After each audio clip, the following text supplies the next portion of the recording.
to talk about personal qualifications. The vice president is often the last voice the president hears before making consequential decisions. We want to ask you about your leadership qualities. Governor Walz, you said you were in Hong Kong during the deadly Tiananmen Square protests in the spring of 1989.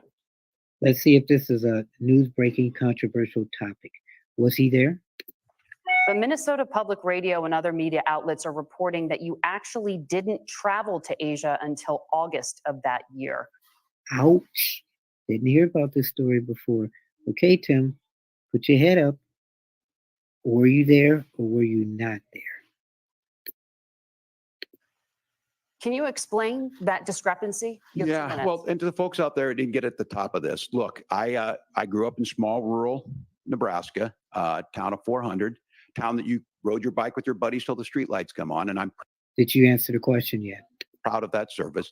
I joined the National Guard at 17, worked on family farms, and then I used the GI Bill to Still not answering the question. become a teacher, passionate about it, a young teacher. My first year out, I got the opportunity in the summer of '89 to travel to China.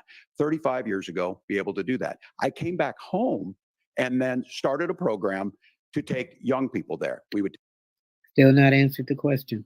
take basketball teams, we would take baseball teams, we would take dancers, and we would go back and forth to China. The issue for that was to try and learn. Now, look, my community knows who I am.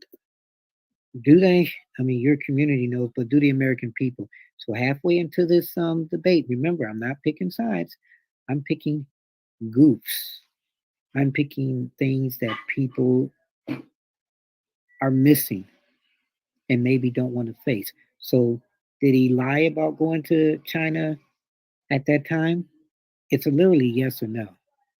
They saw where I was at. Look, I will be the first to tell you, I have poured my heart into my community. I've tried to do the best I can, but I've not been perfect. And I'm a knucklehead at times. So you're a knucklehead and not perfect because there was a possible lie?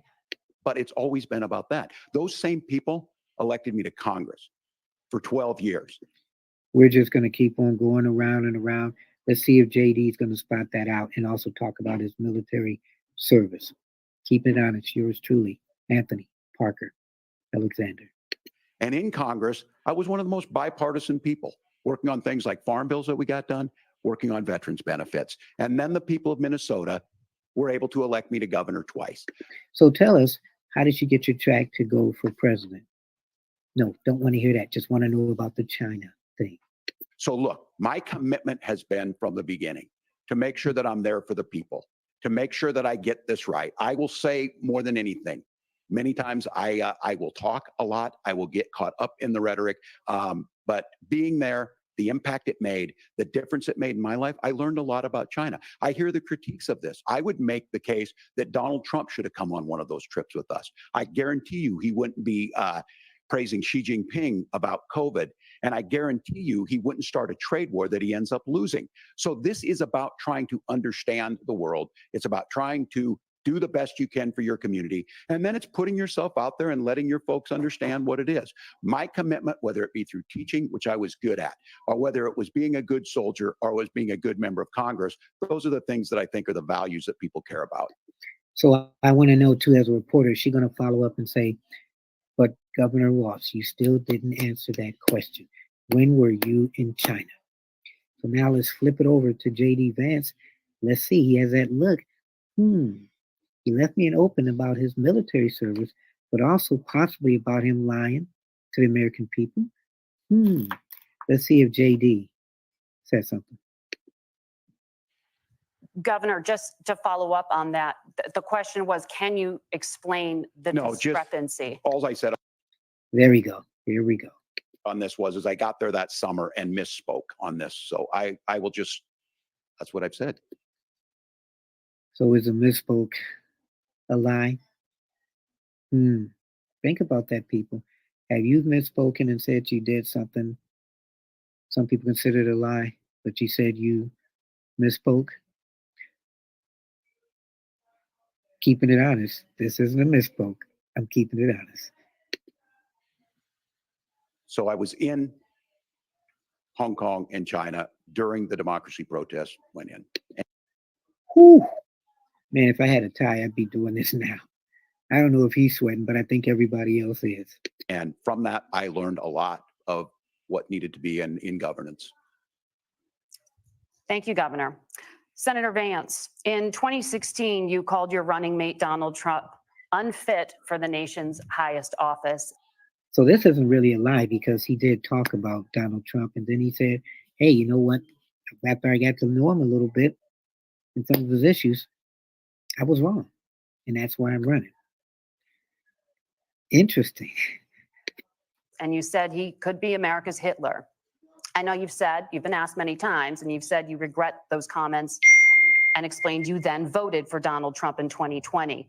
But the Washington Post reported new messages last week in which you also disparaged Trump's economic record while he was president, writing to someone in 2020, quote, Trump thoroughly failed to deliver his economic populism. You're now his running mate, and you've shifted many of your policy stances to align with his. If you become vice president, why should Americans trust that you will give Donald Trump the advice he needs to hear and not just the advice he wants to hear? You have 2 minutes. So this is interesting, because he has admitted that he got to know Donald Trump and some of the issues that he thought he was against Donald Trump. The more he learned about Donald Trump, the more that he said, well, you know what? I believe in his issues and I was wrong. But is J.D. Vance the one to say, hey, Mr. Trump, I don't think you should do this? Because how many times have we seen Vance out on a rally and him saying something different than what Donald says, and Donald says, well, you know what? That's what J.D. Vance thinks. I mean, how can you be president, co-president, or vice president if you're not technically agreeing on most issues?